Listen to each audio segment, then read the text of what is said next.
जो होता है अच्छे के लिए होता है। एक बार समुद्र तट पर रहने वाले कुछ मछुआरे मछलियां पकड़ने हेतु समुद्र से दूर निकल गए। उसी समय बड़ा तूफान आ गया।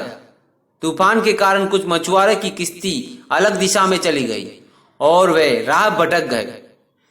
उनके घर वाले चिंता में पड़ गए, क्योंकि बहुत देर होने के बाद भी वे घर नहीं लौटे थे। यहाँ मछुआरे समझ नहीं पा रहे थे कि आखिर कौन सी दिशा में आगे बढ़े। उन्हें लगा कि शायद उनके जीवन का यह आखिरी दिन है, उनके जीवन का यह लास्ट दिन है। कुछ समय तक वह समुद्र में चप्पू चलाते रहे, मगर उन्हें किनारा नजर नहीं आ रहा था। कुछ ही देर बाद तट के नजदीक उन्हें आग दिखाई दी, जिसे देखकर उनमें उम्मीद जगी और वे उसी दिशा में चल पड़े। जैसे ही तट पर पहुंचे, उनके सभी घर वालों की आंखों में खुशी के आंसू छा गए। सिर्फ एक मछुआरे की पत्नी नाराज और मायूस दिख रही थी। बाकी लोग कितने खुश थे। क्या मुझे जिंदा देखकर तुम्हें खुशी नहीं हुई? तुम इतनी उदास क्यों दिख रही हो? मछुआरे की पत्नी बोली, आपको देखकर मैं खुश हूँ, बहुत खुश हूँ कि आप सुरक्षित घर पहुंच गए।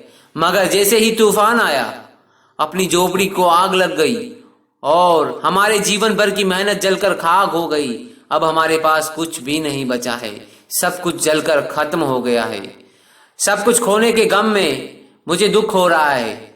पत्नी की बात सुनते ही मछुआरे की आंखों में खुशी छा गई और उसने ईश्वर को हाथ जोड़ते हुए कहा, हे ईश्वर, मेरा घर जलाने के लिए आपका बहुत धन्यवाद। पति की ऐसी प्रतिक्रिया देखकर पत्नी हैरान हो गई। तब उसे समझाते हुए मछुआरे ने कहा, झोपड़ी का जलना कोई दुखद घटना नहीं, बल्कि ईश्वर की कृपा थी, ईश्वर की प्रोत्साहन थी, ईश्वर का आशीर्वाद था। इस आग को देखकर ही तो हम सही दिशा की ओर चल पड़े और किनारे तक पहुंचे, वरना आज हम समुद्र में ही घूमते रहते, हमें किनारा नहीं मिलता और आज कहीं लोग अनाथ हो चुके होते। आज मैं सचमुच इस बात को मान गया हूं कि ईश्वर जो परोसता है वह अच्छे के लिए होता है, अर्थात जो होता है वह अच्छे के लिए ही होता है। ईश्वर कभी आप लोगों को दुख दे तो उसे ईश्वर का आशीर्वाद समझना।